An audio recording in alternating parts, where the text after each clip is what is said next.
Hey everyone, my name is Mikhail Scott, and today for my informative speech, I'm going to be shedding some light on one of America's most beloved baseball teams known as the Boston Red Sox. Being a huge Boston fan and baseball fan myself, I actually had no idea the extensive history behind how they came to be known as the Sox. Today for my visual aid, I actually have one of their hats. This happens to be my favorite hat. As you can see, it's just a simple pair of Red Sox. At about 1860, Boston actually did have a team of their own. They weren't part of the majors. They weren't part of the minors. They were just simply an amateur team. About 1869, the MLB, which stands for Major League Baseball, was formed in the Cincinnati, Ohio, and the Cincinnati Red Stockings were formed. Couple years later, due to lack of sales, the team wasn't doing so good. The Cincinnati Red Stockings had to close down.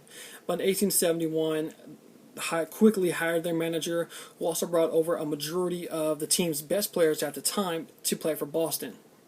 Boston not necessarily having a name at the time, so they just brought over the nickname the Red Stockings.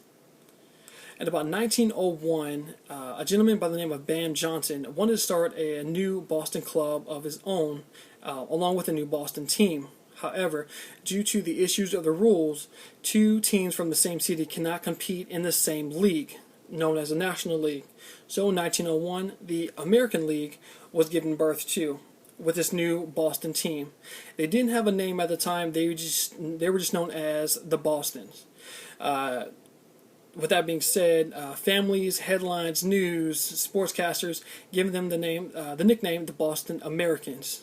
Just throughout the years they played, they were given other nicknames such as the Boston Pilgrims, or at the time, the owner, Chris Somers, named the team nickname Boston Somerset.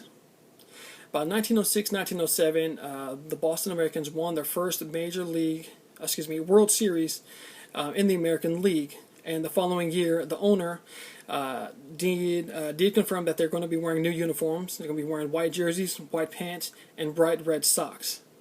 And instead of copying the name the Boston Red Stockings, they wanted to have a more modern name, just have a better feel to it. So they modernized it to the Boston Red Sox. Since then, since 1908 until the present time, they have been known as such, switching the logo out from a pair of socks to just simply the letter B, and now the gear is well known as navy blue and red. That is just a brief history on how the Boston Red Sox did get their name and logo. I had fun doing the research. I hope you guys enjoyed the speech, and I hope you all have a great day.